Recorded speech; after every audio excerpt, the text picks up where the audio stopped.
Hi everyone, I'm UVST and welcome back. Last week we were looking, last episode even, we were looking at the conquering of Ireland as we have been through this playthrough. I'd kicked out the ruler of Desmond and seized his territory for my own, meaning that I am now a military power to be reckoned with. The only part of my realm I don't own directly is Ormond, which is owned by Ragvold here. And we can fix that by doing something with these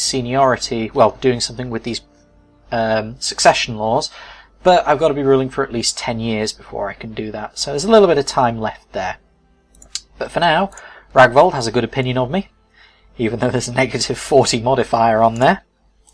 So I'm now in a great position to create the Duchy of Leinster in order to get a de jure claim on Leinster and push my advantage and expand my realm further.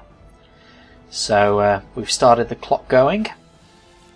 Alright, my court chaplain is... I'll switch out the court chaplain there. So we'll assign the new one. We'll go back to researching cultural tech, as that's quite important. Now I've got righteous imprisonment on Ragvold, which means that in theory I could imprison him, banish him, seize his gold, seize his holdings, and increase my domain size to 4 out of 4, meaning I directly control this entire realm. And that would give me an extremely potent military. But right now, I need to splash a bit of money around in order to make sure I'm getting the most out of my armies. But I think a better course of action might be to hold a feast. Now the problem with these feasts is, as I've said, if people really hate you, they won't turn up. But you'll still get a bonus which can apply to people even though they weren't there. So we'll hold the feast anyway, as it's going to be a cheaper option than bribing all my vassals. Now, bribing the vassals gives you a much bigger return on your investment, i.e. the amount they like you will increase a lot more. However, holding the feast is cheaper, but still gives you a bonus. So it depends what you're after. If you need a huge increase in popularity, you're going to have to spread some bribe money around. But if you just need a little bit of an increase in popularity, the feast is probably the way to go. It costs less, but you get less out of it. Only one person didn't turn up, which is excellent. So opinions are changing as this feast continues. Get ready to push this claim soon. So all the guests have left. Let's have a quick look how that's affected my scores. Now you can see even the bishops that didn't turn up have had their opinion of me improved, but unfortunately not past the Pope.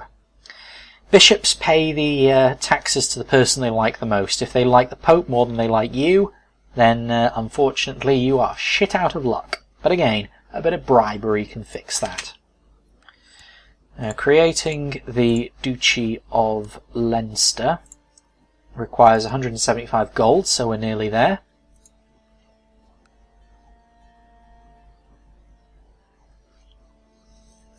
I've just got to wait for that one to come through. Improving my stewardship has helped somewhat. Children lacking guardians. So could arrange a marriage there, but instead I will simply educate the child for now. Is my betrothed of age yet? Yes, she is. Unfortunately, that hasn't triggered. This is actually, I don't know if it's a bug in Crusader Kings 2 or if it's just a quirk, but betrothals don't always trigger. And for some reason, there is no option for you as the player to go, let us have this betrothal. And it basically means that unless the AI wants the betrothal to happen, you've got no say over saying, oi, you promised this, let's have it. I'm going to give it a little bit more time before I cancel the betrothal, just in case.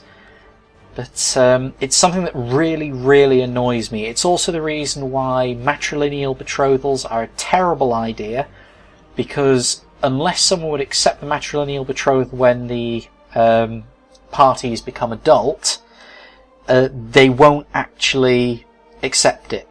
So you'll basically have people consigned to a limbo where you have to suffer a penalty for nullifying a betrothal that the other person doesn't want anyway. So if anyone from Paradox Interactive is listening, fix that shit! Yeah. Anyway, yes. Moving swiftly on. We've nearly got enough to create that county of Leinster. In fact, we now have enough. So as you can see, if we hover over these, it says we need to control at least 50% of the de jure counties, pay 174 gold, and we would gain 200 prestige. So all of that's in order. Just check Ireland as well. We need to hold at least 2 duchy titles, so creating the title of Duchy of Leinster will do that as well. And that will then unlock the other things that we need as well.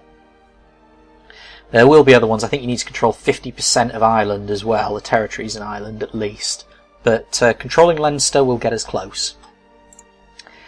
So the only thing that's annoying me now is succession laws, because title loss on succession due to Gavelkind means that areas we lose, and we'll lose areas, but amongst other things that we lose will be titles like duchies as well.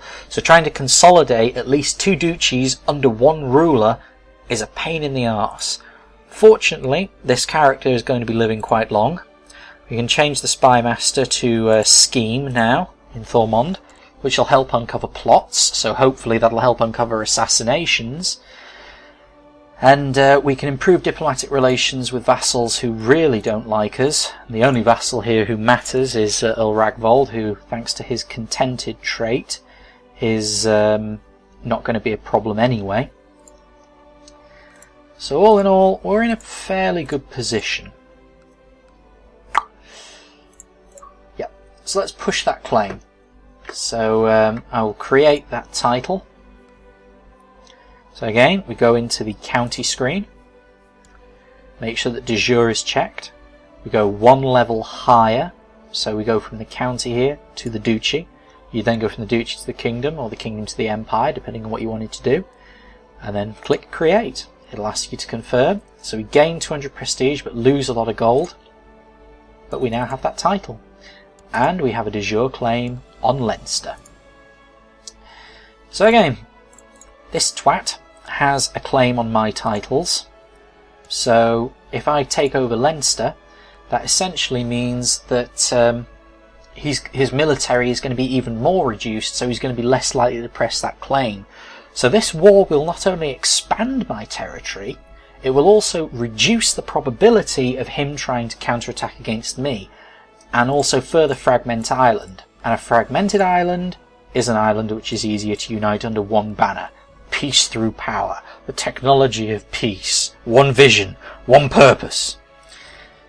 I'm not sure how many of you will get that particular reference, but I'm sure there'll be at least a few. So, let's go to war. Again, declare war from the diplomacy screen, choose your casus belli, and then we raise levies. Levies aren't as high as they might be, but they're high enough for the task at hand. So, he's got about 500, I've got about 600. So this is going to be one of those wars where it's going to be a case of, I'll just go to 700. Yeah, I've got the numerical advantage, and I've got a lot of good war leaders there as well. But this is going to be one of those wars that's going to be won primarily, I think, through the through reinforcements rather than anything else. As you can see, I'm whittling him down quite nicely. Oop, my morale's slipping. My numbers are slipping. Not as fast as his. So, that was far from a decisive victory, but I now outnumber him 2-1. So, that's good. When you outnumber someone 2-1, odds are that they're not going to be able to claw back anytime soon. He's going to get reinforcements, but then again, I'm going to get reinforcements, and that means that ultimately I now have the advantage. That first battle in these small skirmishes is decisive. If you win that first battle, you're in a great position to win the war. And if he's marching on Ossory, yes he is, and he has just enough troops to actually lay siege. Fortunately, I've got a lot more troops here compared to the defenders. So that siege will finish up first. I can then lift the siege at Ossory, and then if necessary jump back to Leinster and hopefully claim a few reinforcements along the way. So I'm not too worried about him laying siege to Ossory at the moment. Again, storming, bad idea unless you outnumber your opponent at least 6-1.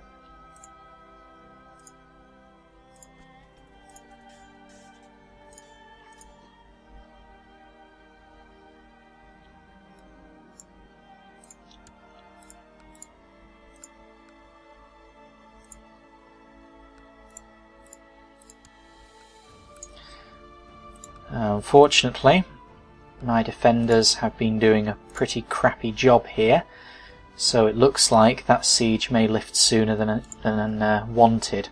However, if, and this is a big if, I can hold out on that one, I can still go back, hit this siege, bounce back and finish the job.